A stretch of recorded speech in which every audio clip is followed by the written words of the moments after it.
When we talk about the greats of Apex Legends, we probably talk about Imperial Hal, Nicewig, Asu, It's Timmy, Zero, Fade. Between content and competitive, there are many great Mount Rushmore individuals. But there's a name we haven't discussed in many years, and surprisingly, this name was much bigger than Imperial Hal and was set to continue to be that way until it all stopped. What happened to NRG Dizzy? Now, this isn't our first trip down memory lane to peek at Dizzy's career, and others have done so in the past. But Dizzy's career in Apex is not one to just simply let go. It's figuratively become a part of the Apex Historic Museum. February of 2019, many players played a brand new game of Apex Legends. Not many knew what to expect with this game, but we knew it was a twist and we knew it was new. For the sake of content, many players began to stream the game for fun, but others realized that this game was going somewhere and definitely wanted to be pursued a little bit more competitively. And that's where quickly Dizzy rose on the scene. Dizzy's claim to fame is definitely one to be proud of, because this is not one I'm having to research much. I actually lived in the moment and knew a lot about Dizzy. Dizzy is unlike many of your competitive Apex players, streamers who had to build a YouTube platform. The simple fact of the matter is that Dizzy was so talented at the game that his stream was growing beyond recognizable numbers, and so people were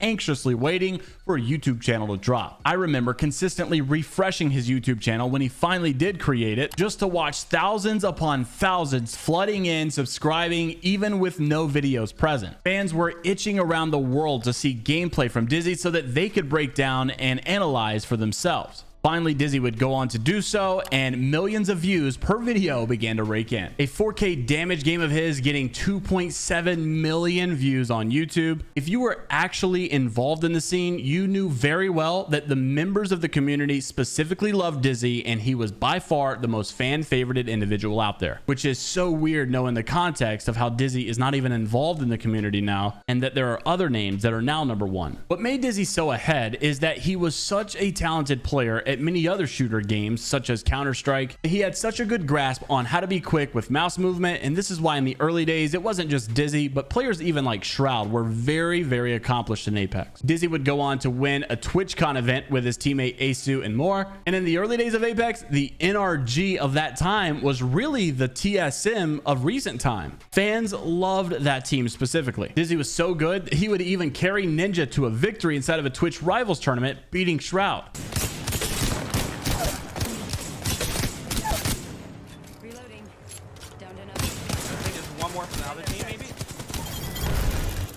Last him on me. He's inside. Yep, inside. One guy from that ledge. Let's go. Let's go, dude. How many kills did you have right there? Like 20? I think I got like 54. I think I aced the whole server. But things were changing, and they were changing very quick for Dizzy. December 10th, 2019, not even a full year after Apex released. Despite how big of a name Dizzy had become, things had already started drastically shifting for him. He started off with an opening statement saying, "I want to start by saying it's been a wild ride, and I'm so thankful for everything that has happened to me over the past 10 months. These experiences have been life-changing. When Apex Legends was announced and released, I dropped everything and focused on grinding it out. I was just doing what I love to do. I truly appreciate my NRG family and everything they have done for me. If not for the organization, my teammates and fans, I would not be where I am today. Some of you may have noticed that over the past few months, my streams have been inconsistent, and I've had some personal challenges and really needed to decide what my passion was going to be. After a lot of contemplation, I have finally made my decision. As of today, I am starting a new chapter in my life and have decided to focus on my stream and part ways with NRG and will no longer be competing professionally. My primary focus will now be streaming Apex Legends and expanding my content to provide you, my fans, with the Dizzy you all know best. Catch me tomorrow for my return stream." Sounds like a pretty normal ending though, right?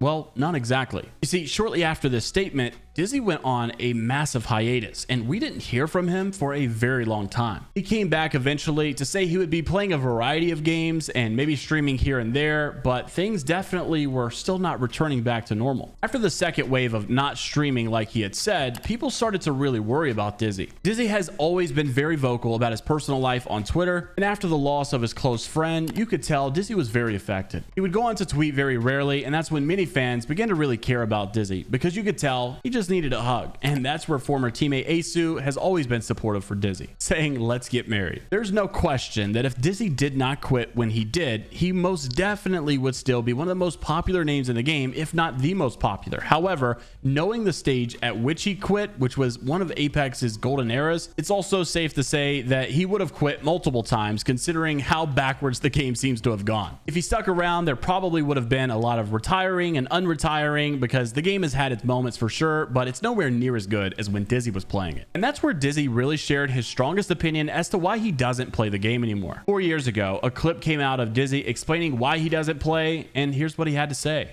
Can you tell me why you stopped playing Apex? Like, what changed your opinion about the game? I just stopped enjoying it. Just the BR genre. It's just the BR genre in general. It's very exhausting. Sitting in a queue, landing, looting. You get shit loot, bad RNG. You die, you back in queue, waiting, looting again. It's just like, it's very repetitive, and I feel like it's easy to burn out on, especially when if you're streaming it like 8+ hours a day, or like even like 6+.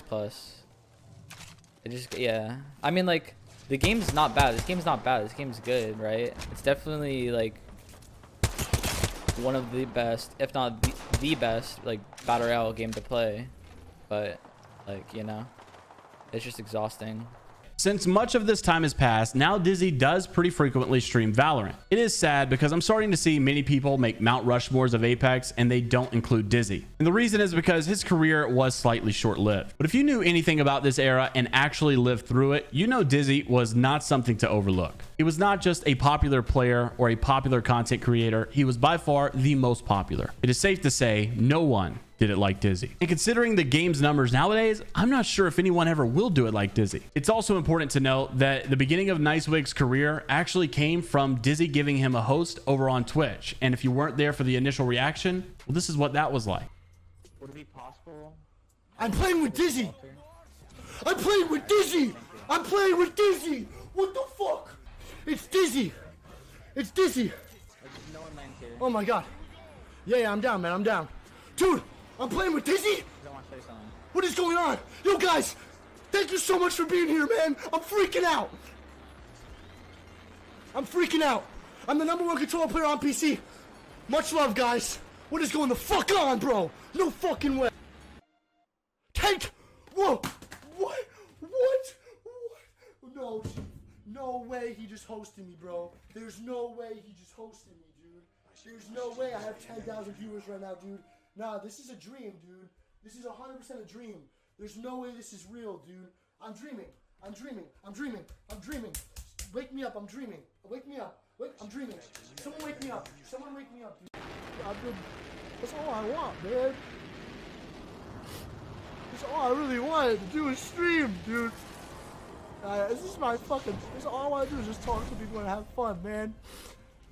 So even Nicewig has said that if it wasn't for Dizzy, there may not be a Nicewig. His career goes on to live inside of the figurative Apex Legends Historic Museum, and we'll never forget the foundation that he laid with so much content creation around the game in its early days. It would have been great to see competitors like Dizzy clash with some of the biggest of today, such as Zero, Imperial Howl, Sweet Dreams, and many more, but that's just not what was in the blueprint. Who's an Apex creator or competitive player that no longer plays Apex that you think of? Let us know in the comments below. Like and subscribe for more Apex stories like this, and until the next time, we'll see you all later.